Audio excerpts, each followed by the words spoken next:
सभे मगहिया भाई बहन के भुलेटन काका के राम राम।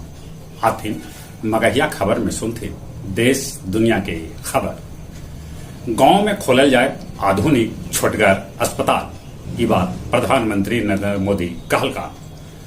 बिहार विधानसभा अध्यक्ष विजय कुमार सिन्हा आखिरकार अपन पद से दिलन इस्तीफा। कल हुए नया अध्यक्ष के चुनाव। बिहार विधान परिषद के सभापति पद पर आज हुए चुनाव। देवेश चंद्र ठाकुर निर्विरोध चुनल जैतन ऐसा उम्मीद है। विजय कुमार सिन्हा बिहार विधानसभा के और सम्राट चौधरी बिहार विधान परिषद के नेता प्रतिपक्ष चुनल गए। उप मुख्यमंत्री तेजस्वी यादव कहलका कि भाजपा जहां पर हारा है वहां 3 गो जमाई सीबीआई, ईडी और इनकम टैक्स के आगे कर देवा है। मुख्यमंत्री नीतीश कुमार कहलका कि 2024 में चुनाव मिलकर लड़ल जाए। जयपुर में गणपति के 500 किलो के लड्डू चढ़ावल गए।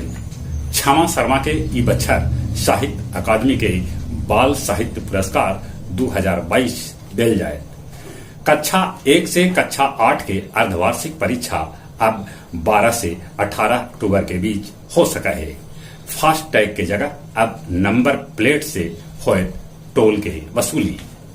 राज्य के नगर कर्मी सभे 27 अगस्त के करतन सामूहिक हड़ताल। 6 गो राजद नेता के 30 गो ठिकाना पर सीबीआई मारल छापा।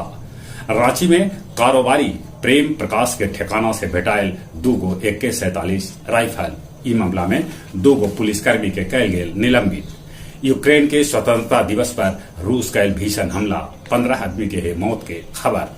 अब चीन में कर्मचारी सभे एक हफ्ता में 40 घंटा काम करतन। दुनिया के सबला सुखल रेगिस्तान अटकामा में फूल उग रहा है। फूल से पूरा रेगिस्तान हो गए गुलजार। सौर तूफान अबले ग्लेस्की के 15 गो उपग्रह के लील गेलक है। अब कृत्रिम भ्रूण से हुए अंग के आपूर्ति। गया विष्णुपद मंदिर के कैल गेल शुद्धिकरण ओकरा लेल आयोजित हुए महापूजा। शेरघाटी रमना मोहल्ला में जहां सर्कस चल रहा है, ई दौरान होल गोलीबारी, कैलू होल घायल। आखिरकार गबन के आरोप में गया कॉलेज गया के प्राचार्य प्रोफेसर दिनेश के कैल गेल सस्पेंड। पितरपक्ष मेला के दौरान शहर में बस न घुसत। बस के 8 जगह पर रुके के इंतजाम हुए। और कुछ खेल के समाचार। एशिया कप लेल अंतरिम कोच बनावल गेलन है BVS लक्ष्मण।